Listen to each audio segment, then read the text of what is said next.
Trump moves from trade war to currency war. Bloomberg President Donald Trump has already given the global economy trade wars. Now there are signs, with a series of tweets on Tuesday aimed at the European Central Bank and an announcement by Mario Draghi, its president, that he was prepared to cut interest rates further below zero in response to Europe's slowing growth. Trump made a rare American presidential intervention into another economy's monetary policy. Mario Draghi just announced more stimulus could come, which immediately dropped the euro against the dollar, making it unfairly easier for them to compete against the USA. They have been getting away. It was not the first time Trump has blamed currency manipulation overseas for a strong dollar that raises the cost of US exports. He has already begun by targeting Draghi directly and responding in real time to an overseas central banker's policy pronouncement. Trump was dialing up the heat just as his own Federal Reserve was gathering in Washington to decide on rates in a decision expected Wednesday. Coming just days, they are preparing the ground, they are laying out the potential tools they may have at their disposal, said Cesar Rojas, global economist at Citigroup Global Markets Incorporated, though he added we're not at a currency war just yet. Finance ministers and central bankers this month said a currency war, a tit-for-tat push at times of slow economic growth to actively weaken foreign exchange rates in order to boost exports, is in no one's interest.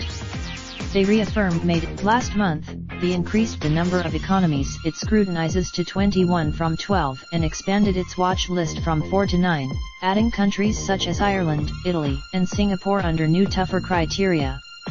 It again refrained. The Commerce Department on May 23 proposed allowing U.S. companies to seek against goods from countries with undervalued currencies, though it said it did not intend to target independent central banks or their monetary policy decisions. The administration, there are plenty of economists who argue the U.S. should take a more forceful approach to addressing currency manipulation by trading partners. Some have even called. In a release this week, Brad Setzer, a former U.S. Treasury official now at the Council on Foreign Relations, argued that countering currency intervention by foreign governments should be a top priority of U.S. international economic policy.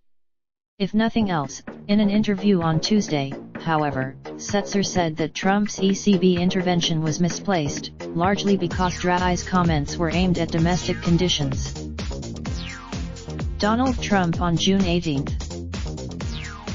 Most of the world recognizes that the ECB has failed to meet its inflation target and that with a slowing European economy there is pressure on the ECB to ease policy, he said. Worse, Trump has defied convention in a number of other ways, including his repeated criticisms of Federal Reserve Chairman Jerome Powell for raising interest rates. He asked White House Joseph Gagnon, a senior fellow at the Peterson Institute for International Economics and another advocate of stronger U.S. currency policy, said the world was in an uneasy peace over currencies, with China and other G20 countries having in recent years accepted a U.S. push to refrain from competitive devaluations. In a June 6, but the G20 commitments are weak, and if there's a global downturn, a global recession, countries would be very tempted to violate these terms and try to claim special circumstances, he said. There's really no Trump may have some legitimate reasons to grumble.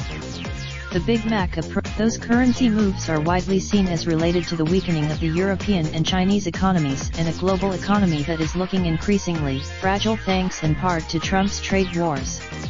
The fear, a drop below 1.10 for the euro-dollar rate could inflame Trump's temper and make him more likely to impose those auto tariffs, according to Jens Nordvig, the founder of Exant Data LLC. The rate fell as low.